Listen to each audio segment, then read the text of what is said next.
Welcome back, D&D fans. I just thought I would finally go over this Alchemist build I've been playing and trying to understand, just so we can all enjoy killing R1 content at a really great pace. Now, first things first, I guess, I'm playing a Deep Gnome rather than a Gnome. I think another good class besides Gnome would also be a Dragonborn and maybe even a Tiefling. So, I am max int. For getting your intelligence to that maximum kind of level, there's a lot of things you need to keep in mind or look for on your items. The first thing is the base. The base int I started with was 20. You want to be able to start with at least 18 or 20 intelligence. Then I get about 7 from level ups, and then I get 2 or so from race enhancements, depending, as you say, I'm an int race, so I've got 2 there. Then you can get plus X, whatever it ends up being, from like your class enhancements. So that could be in your enhancements here, wherever you're getting in, whether it would be from, here I've got from Bombardier and Apothecary and some in the Falconry tree. They're all sources of int for me there. That can be just as many as it is, as many as you get, perfect. Then I have plus 2 from class completionist and plus 2 from racial completionist, and they're kind of the ones that I understand a lot of people won't have. And then you obviously have destiny enhancements. You can get a couple in a few of the trees. I've got 2 here from Primal Avatar. You can also get 2 from your airship. I don't even have airship buffs at the moment. You can get 2 from a Yugoloth pot if you have done your Yugoloth favour. You can also get plus 2 from a store pot if you're into spending money to be good at the game like me. And then additionally, we've got some gear enhancements to get this. I've got 106 in here at the moment. You can push it high, guys, don't stress. On gear, we're looking at stuff like the plus 14. Oh, plus 6 negs, Jesus. Plus 14 enhancement bonus, which is on artifacts, but if you have a Dino Bone artifact, you can be looking at a plus 15. So it's probably something to aim for there, the 15. And then we have plus 5 or 6 insightful. Plus 6 will be on an item, plus 5 if you desperately need the augment. Then we have quality bonus for the plus 3. And then you can move on to your profane bonus, a plus 2, which is usually what you get from your set bonus from the Litany of the Dead. And then we have a festive bonus of plus 2, which is an augment. And then we have a plus 8 minimum on your filigrees, which will be on your weapon. We can talk about that in a little while. You want at least plus 8 on your filigrees, if not more, depending on how many you've got unlocked. We also want, you can look at maybe an alchemical bonus if you want to run an alchemical weapon. However, I don't think that's very good, so that's not really something we put in. You can also get a plus 2 Reaper bonus if you have the helm. Reaper bonus helm, which would be cool. And that's basically how I got my int to 106, 108, 110, whatever, it depends how many pots I'm using. And yeah, I guess it's worth talking about the feats I took and if there's any kind of order to them. For meta magics first, I took Accelerate, as you can see, Empower, Heighten, Maximize, and also Quicken. Quicken being critical, obviously Maximize is critical. Heighten, you could almost go without in some cases, but I probably wouldn't. And Accelerate is real quality of life, and I think you need it, and you kind of get it for free anyway. It's a bonus feat. And I also took Intensify at Epics. We'll get to that later. I took Light Armor Proficiency because you get Evasion in Light Armor, and Alchemists get Invasion. Invasion? Evasion, I mean. I also took, in the Alchemist class feats, I took Advanced Studies in Orchidium to make your reds and your blues stronger, Advanced Alchemical Studies in Pyrite to make my red and my yellow stronger, or give them extra cast levels. And the basic Orchidium and Pyrite, alright, because they're the ones you want to be looking at, and Liquid Luck is there, which gives you your evasion. We also took nothing inherent, nothing racial, get those shit for free. Everyone's sick of looking at that. Class pass lives, epic pass lives, whoops. The Scion, which is what you get at like level 30, I was the Plane of Water because this actually happened to be an Ice Druid. I also took 4 epic feats. I've got Intensify, as I said. If you were slightly less lives than I have, or maybe a new player or whatever, you could think about taking something like the spell focus is in Conjuration. A lot of the spells are Conjuration. And look at this, let's use our little reaction spikes, boys. How good. You could use Conjuration because it is what all your spells are, and you could probably talk about Transmutation. I don't think you need to take Transmutation focus, but taking all the spell focuses will help increase your DCs to make your spells land more effectively. That's what you really want. I took Wellspring of Power at 21. As I said, if you don't have the past lives or the items to get enough DCs or intelligence, you can take the feat that gives more DCs when you use it. I also took Greater Ruin and Ruin. Love that shit. I also took Crush Weakness because these alchemists can make things helpless quite easily. I took Epic Spell Power Cold just to increase the damage I can do. And then we also have Legendary Toughness because I felt my HP was lacking a bit. So they're basically all the feats. Let me think what else I could have possibly taken. Arcane Insight. Yeah, got Deific Warding, Spell Focuses. I think that's about it. Yeah, cool. What else we got? Probably a heal. Would be nice. We'll talk about the spells. A lot of these tier 1 spells don't really do much. They're just buffs and stuff. Yeah, very cool. Fine Dust with Heighten can trip things over. It's kind of handy. See if it works here. They saved. This is not high enough. But it's a trip spell. It doesn't work without Heighten really because it is a level 1 spell. So that's why I've chosen that one. Level 2 spells, much the same. None of them I use like all the time except Assault Bomb and Melt Armor. They're very useful. What are you doing over there, guy? I'm just getting some buffs up. The Augment Armor to give yourself a little bit more defenses. It seemed like the best to me. The Remove Curse is great for the Remove Curse potion because it's AoE. It's great for removing curses in raids. Soul Crystals has its uses now and then. I don't use it too much. Glue Bomb, as I said, and as you'll see, it's a great way to start with CC and then move into a Verdant Reaction Spike. It's great being a blue spell. And you also have Melt Armor, which gives the enemy reduced PRR, so your melee friends will be doing better DPS. That's very cool. For level 3 spells, let's have a look. We've got the Greater Heroism because you want the stats and the saves. And we also have, I just took Frost Concentration, whatever. Melt Lock, just utility, displacement, great spell, obviously for defensive reasons and for part of your reactions if you want. We also have a very important spell here, Flash Freeze. Freezes things most of the time. Very handy, works on things with flesh. Level 4, I have Sprint Boost. Sprint Boost as a like a potion, but also have Sprint Boost as an enhancement. So I'm not being very efficient here at all with using my skill points, AP, and spell slots.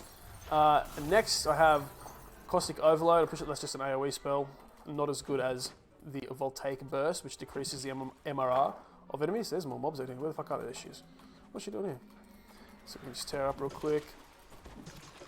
I also took the Hypnotic Combination. I don't know why, actually. I think someone just told me it could be good, so that's why I've got that. Okay, let's move on to level 5 spells. I took Single Target Frog. Single Target Frog is actually amazing. It targets, I believe, the fort save, and there's a lot of things that will be easily turned into a frog, and that's great. Flashbang, really use that one as well. It just blinds things from memory. The Multi-Vial, that is basically the crutch of the build. You get it at level 12, and then you just become a killing machine. Flush the Gold Mass, love that as well. It's just an AoE CC, basically, turns everything to gold. And then we have the Greater Evolution. Greater Evolution is a critical kind of buff, gives you +4 int, so just free DCs and whatever. That's very cool, they gave it to the Alchemist. For level 6 spells, I have Dust of Confusion. I don't use it too much unless I'm just trying to like zerg through packs of mobs, but the D&D kind of developers, or the DDO developers rather, don't really like you to zerg through mobs and leave them behind anymore, so Dust of Confusion, I don't use it too much. If someone knows some good uses for it, like by all means let me know. They've got the Healing Curative Admixture, which is incredible, honestly. Sometimes you'll crit for like 11,000, which is too much, so you probably don't need to even use meta magics on it, really. Elemental Combination, I don't think it's that great, but it can be good as part of setting up a reaction if you want to. We have Gold Skin Potion here, gives you some defenses, that's great. And Gold Breath, which I also don't use too much because I find that with my like kind of my basic set of spells, most of the content in the game is just done or dead and it's off cooldown before you need to really think about using other things. So that's basically all the spells. And here comes some mobs. Just quickly murder these before we get on to the next part of the video where we talk about, I don't know, gear. Probably talk about gear. Yeah? Gear.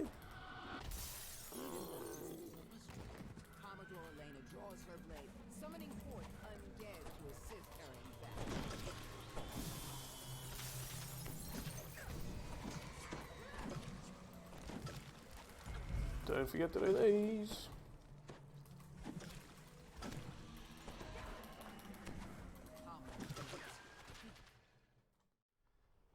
So the Alchemist is the R1 content killer and great for farming. Obviously, I guess a Sorc would be better or a Druid, but for the sake of content, let's check it out.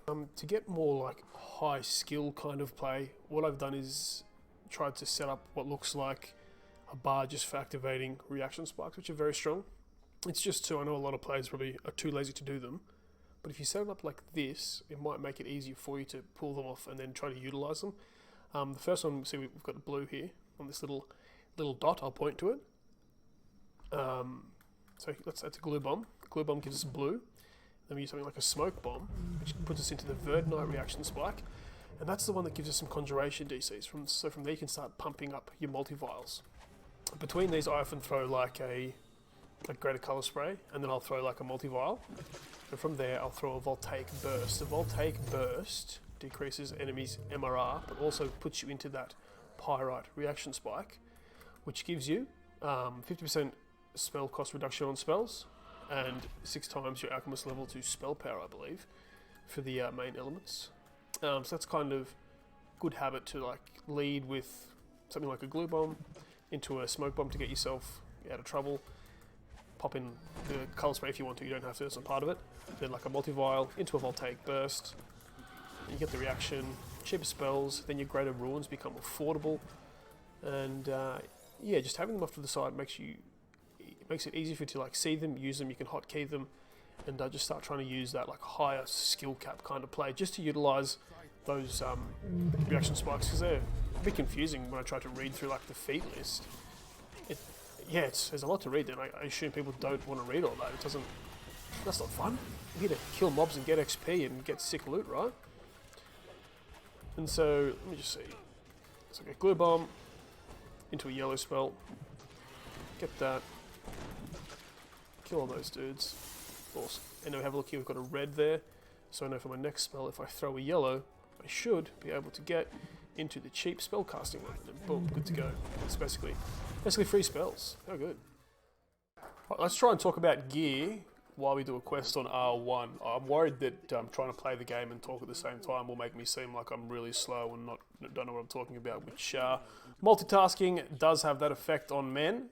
So let's see how we go. Now, buffs first. For the gear, at the moment, I've tried to make sure that I get things that are critical to me, like as we talked about in the int breakdown section.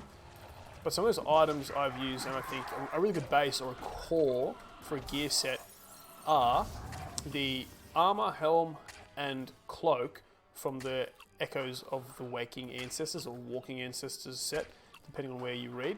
I'd say I got the light armor. The light armor is the crafted Dino Bone Mail, which I've put on things like Sacred Spell DCs, Void Scale, and Void Fang. The Void Scale gives you exceptional bonus to your spell lore, and the Void Fang is just exceptional bonus to your spell power.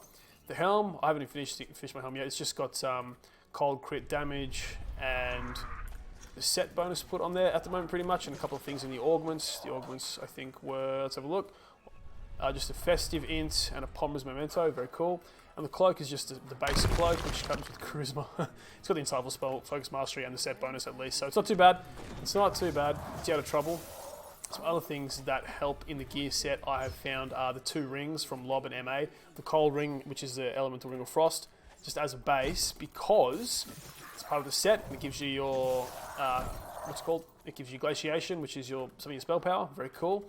And then the acid ring, you can use whichever ring you want just to get the chained elemental set bonus, which gives you the artifact bonus to damage. You could argue you don't need that set, but I think you do. But let me know what you think in the comments, as always. I've also got, with the gem here, Gem Many Facets, there is the Legendary Elder's Knowledge set with the necklace, Elder's Focus, which gives the Legendary Elder's Knowledge set bonus, which is a 6 artifact bonus to spell critical chance, and the big one here being the 15% legendary bonus to spell critical damage, which as far as I know will become obsolete soon in the next update, number 60, so shout out if you're watching this video in the future. That's a basic core, and now we're moving on to your artifact. Depends what artifact you've got, but for me at the moment, I think belt is the best fit. Dino Bone belt.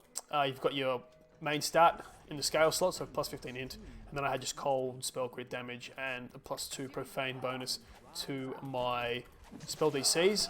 To fill in the rest of my slots, I was trying to think about things like Insightful Sheltering, which is something I don't have, and on my braces rather, I've got the Legendary Braces of the Claw because I had them from an old life. You should probably use some braces with Insightful Sheltering on them, and I'll let you guys go ahead and Google braces with Insightful Sheltering on them because there's a good set out there, a good set that I do not have, so that's up to you what you can use there for a bit of a free slot. For the goggles, I'm just using the ones that have the quality spell focus mastery. You could probably argue that something like Attunement's Gaze might be better, or even some raid goggles. Up to you, I'd say there. If you've got a better choice, let me know. And for my gloves, that just happens to be my quality in slot, so not perfect. Not perfect. I should have put quality in on my boots, but back years ago, I used Legendary Sunken Slippers to play a Druid, and I would recommend getting Legendary Sunken Slippers for your quality int if you decide to play this build. Very cool. See, that was cool. That's basically it, right? Weapons though, at the moment. Oh, I don't need that there. I'm using the offhand is the Pommers Impaler because guys, that has plus bonuses of. Gee, come on, what are you doing? It's got Insightful Glaciation and Quality Glaciation, which is just more spell power, and you need spell power to do damage. You could get Insightful Glaciation on your gem if you were using a gem set in the trinket slot. So you can craft that on. Everything's saved then. How good are my DCs? Let's go. We don't have any boat buffs. But that's up to you. And then you could, that way you could use an offhand. You could just use 2 like Dino Bone Clubs and use those to have a augment set slotted in. Now while we're having a chill, have a look at all the sets we've got here on the, for the filigrees. We have the Eye of the Beholder for +2 DC. That's a 4-piece set. Otto's Irrevocable Power, 4 pieces for the +2 DCs as well, and Frozen Wanderer 4 pieces for the 50 cold spell power.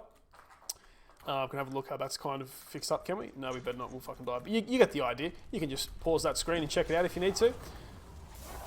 That's basically how I've gone about doing my gear, and as I said, it's pretty effective in R1 content, and I'm playing incredibly sloppy right now, almost to the point of dying, but still basically just one-shotting all this packs of mobs, just destroying, kicking ass, and it's a lot of fun. So I recommend everyone kind of jumps on board to play this build for, I'd say, past lives and farming. I wouldn't really say play an Alchemist if you really want to go to endgame and just dominate R10 content. The people that do dominate R10 content on the Alchemist have all the past lives, and they are really, really min-maxed, I guess is the word. The thing about that is, I understand not everyone is going to play like that, and so the Alchemist has an easier purpose to kind of get to, which is just doing lives and farming R1 content, really. So that's my opinion on the build. It was a lot of fun. If you enjoyed this video, or this build though, let me know. We can talk about it more. I can do some more runs and try and play better. Ooh, look at that, bit of a graphical issue. Yeah, so that's basically everything. Appreciate it as always, and I'll try and have a new video very soon. Thanks for the support. Leave a comment and leave a like if you really want to. It gives me so much money when you do it. And the more money we make, the more videos I can create and just, grow the community. I make videos because I love the community and I just want the game to grow. And basically that's all. That's what I'm doing here. Don't need to be paid. Just have fun, Read the comments, get all the feedback, getting better at the game, all that jazz, all the good stuff. So let's just quickly murder this boss and actually try and be a bit serious here. I'm going to use my boost power and we'll walk in with a glue bomb into a dust thing, into this, into that. I'm going to rip open some of these, target him, give him ruin that thing. Probably could have led with the Caustic Overload, but as I said, in R1 content we can be sloppy and things just die. End the quest, win the game. See you in the next video.